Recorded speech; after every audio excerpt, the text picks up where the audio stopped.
I think every decision made has to be made with the environment in mind. I also believe that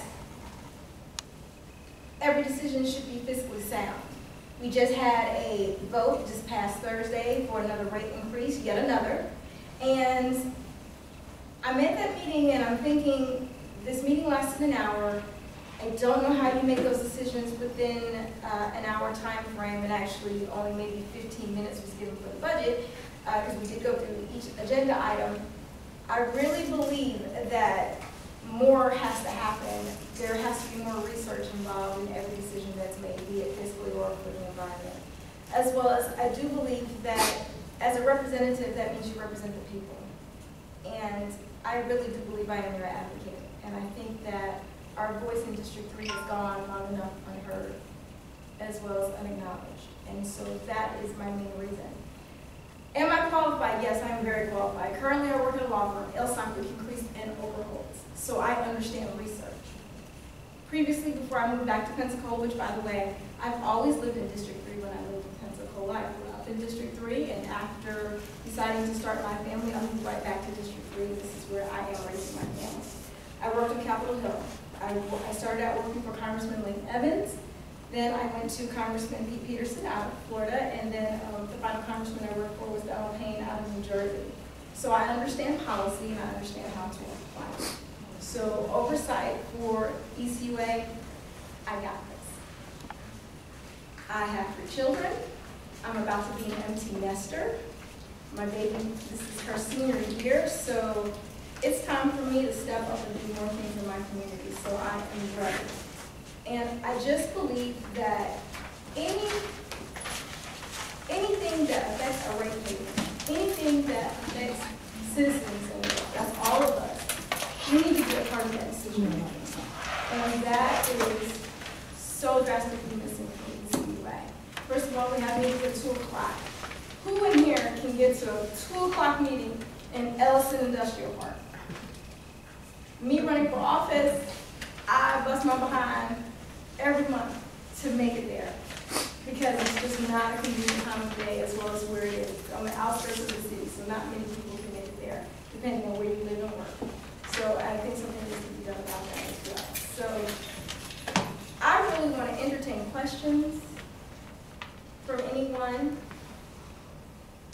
Yes? What was the rate hike? 3%. 3%. On your water and waste management. I have a question related to that. So how did that happen? I mean, how do you see it happening differently? I didn't know anything about it. That's the first thing. So when there's going to be a board meeting where anything budgetary is decided, that's something that the public needs to be made aware of. That should be something that, if it's in your bill, something separate, robocall, what have you, that information needs to get out to the public. You need to know that this is on the agenda, and if you have anything that you want to say, that you can come say something about this. And that's not happening. If you don't open up the agenda before you go to the meeting, you have no idea what's on there. And that's one thing that has to change. Now, as far as deciding if a rate increase is necessary, one of the things I think that needs to happen, I don't want don't just give me a scenario 1, 2, and 3, which is what happened in the packet. There was scenario if we do 10 million, and just it was scenarios. Let's look at the operational budget. Let's look line by line. Let's look to see what we spent money on, or what we had tagged to spend money on, and we actually didn't spend all of that. Can we remove this? Can we cut this? It's that right now is not happening. It's almost like it's a rubber stamp of approval across the board. And so those are my 2 main things that I would do as far as the budget. Hey, another question. Yes, sir. I'm sorry. Oh, just go ahead. As a representative, persons should, I think, make the people, their constituency, aware that there are going to be, the people that represent that district should let people know that there are going to be potential rate increase or so there can be a debate around that issue by the people of the constituency. Absolutely. Absolutely, I'm in agreement with that. One of the things that I want to do when I talk about being accessible, one of the things I'm going to do is have office hours. So if someone is trying to come out to Ellison, there will be set times that I'm actually there physically if you want to come talk to me. As well as I want to have town hall meetings once a month in a different part of my district. So that if you can't make it to, say, Cobb Center, you can maybe make it to Fricker Center. And in the various other places that we could hold meetings at. So that what your concerns are, I'm aware of them. Because again, I can't represent you if I don't know what you want. And so one of the reasons why I knock on doors every single day, except Sunday, is because I really want to know what you want. And I think if during campaign season, candidates can get out and make it to these various places when they're in office, what has changed? We should still be doing the same thing. Maybe not as, you know, as stringent, but we can still come out and talk to people, and that's really what we should be doing. So I have a question. Yes, sir. Why isn't the board receptive if the citizens are saying the 2 o'clock meeting is not a good thing to hear people's voices? Why aren't they receptive to moving the meeting more to inner city? There's an empty building that ECUA owns on Navy Boulevard. Been empty for years now. Why not move the meeting closer inner city and set it at a time that working people can attend? That's a very valid point and suggestion that can be made. That's something that can be definitely looked into. Now, as far as I've been going to the meetings, and now it's been roughly 2 years that I've not missed a meeting, I've never heard it on the agenda about changing the time to 2 o'clock. So I really can't say if they're receptive or not. I tend to lean towards not, since it's still 2 o'clock, and I've heard from many people that they have an issue with that, but I have never heard a board member mention anything about changing it from 2. Yes, ma'am? This is not a question, but a statement for information. When I had asked about that, and I went to every single committee meeting and every single board meeting for about 9 years. But when I asked about that question, I was told that it was not convenient for the staff. That the staff are working, you know, they get off at 5 o'clock, so it's not convenient, which is not a very... Wow. That's what I Forget who they work for. I am stunned. Because, okay, so that one day out of the month, you can't have a different schedule. That's odd. That, yeah, you know, thank you for sharing that with me. I was not. I could give them comp time or something, you know, for being there after hours. Exactly, or they can come in later that day to compensate for that one day a month. Clarissa, help me to understand, and I'm only a former elected official, but when you say staff, are you talking about the elected officials or the secretaries, the people that do intake, or, and don't they get paid a per diem for attending the meetings? I don't understand where such inconvenience for the staff, it's seem like it's an inconvenience for the elected officials. Wow, well, what I was told was for the staff, so if, but it could be elected officials. But it was a staff member that's telling me that they've got the engineer, the financial officer, couple of the other people that are involved. But that's what I was told. well, that is a problem, and I think that all of our other governmental entities that meet in the evening and staff is present, that we don't have to reinvent the wheel. We can find out what the city does, what the county does, and we can just apply it to ECUA. So that's how I look at that. And yes, sir. Do they put their meetings on the Escambia County TV deal, Channel 98 or not? Yes. Well, I've never seen it on 98, but you can always go online and watch the meetings. I've seen it on 98, So- lately, like at 12 o'clock. Okay. Wow, so I'll have to look to see how soon they're available that they come on television. But now, when you're watching it though, it's too late to say anything because everything has already happened.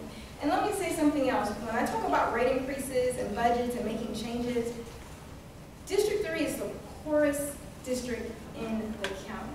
So I feel really strongly about my area and the impact when they say 3% is a dollar something or 46 cents a week.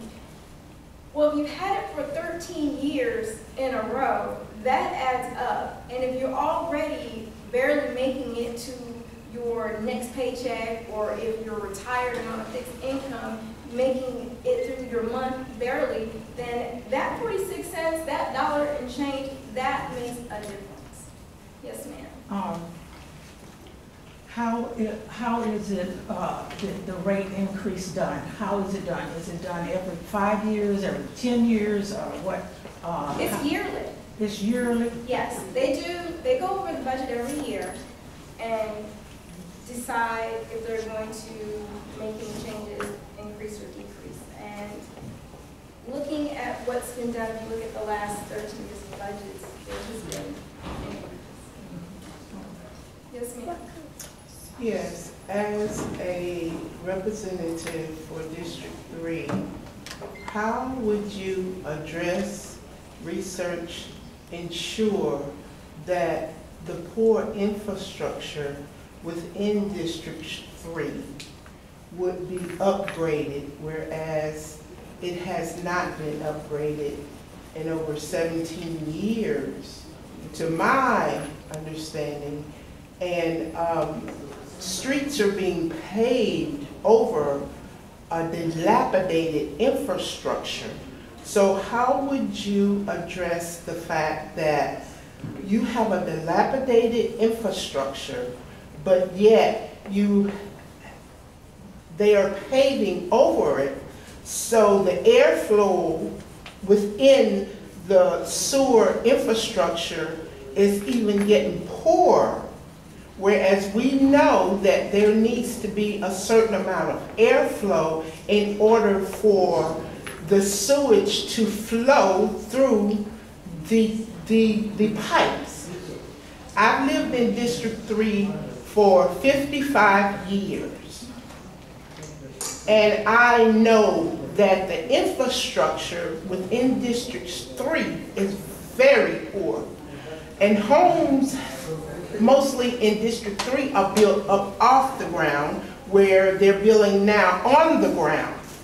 So therefore, the homes up off the ground would not know per se that their homes having sewer issues and that the pressure is low.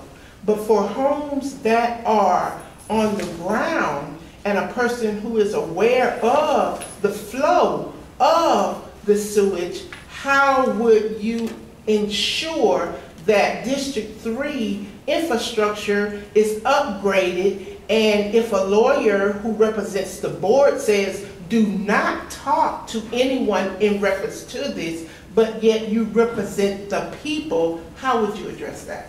Okay. I know that's a lot. There was a lot to that.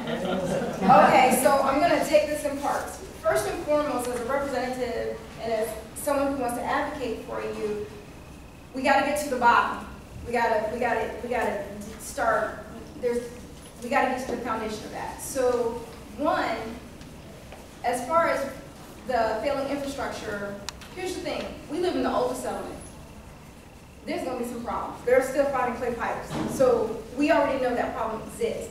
I think that's a twofold thing. One, I think there should be some clinics for board members to learn what all needs to take place. What are the various stages? Because I'm not going to tell you I'm an environmental engineer and I can give you all the specific details of X, Y, and Z, what needs to happen, but I'm going to find out. And I think as a board, we need to get that information together, so we're asking those questions to find out, okay, so so this has to work for this to work. Okay, so then this means we need to do this first. Because we're already under a consent agreement. And even as what was discussed at this last board meeting when they did the rate increase, they mentioned, okay, and I actually think Dr. Walker may have been the one to mention this about it cost $1 million for 100 homes to connect to sewage. Was that okay? So knowing that those costs are involved, we need to find out the cost for everything and prioritize that way. So, and I do think that is missing. So to have that figure put out there, okay, well, what all are we paying for? Where, how much money is in the pot? Where do we know all of it, how it has to be broken down so we know what we need to take care of? There is a map in the engineering room on, and I'm just using sewage as an example, of where they're wanting to connect sewage, you know, connect to the water, and it's not always completely followed for various reasons, and they were discussing that in Thursday's meeting. Well, we still have to have that plan in place so that where the infrastructure is worse, that we are able to fix those problems. Now, part of your question as far as how does someone know that there is a problem in their area? Now, is it where they've been living or where they're moving to? That does come down to inspection and things like that. So not everything is with ECUA, but all that information should be available. I do believe all the entities need to work better together and communicate better, because I think that somewhere along in the process of either buying your home or when you're dealing with a problem, that there are some red flags that are raised that you can find out what's really going on before it gets crazy. You shouldn't have to go through so many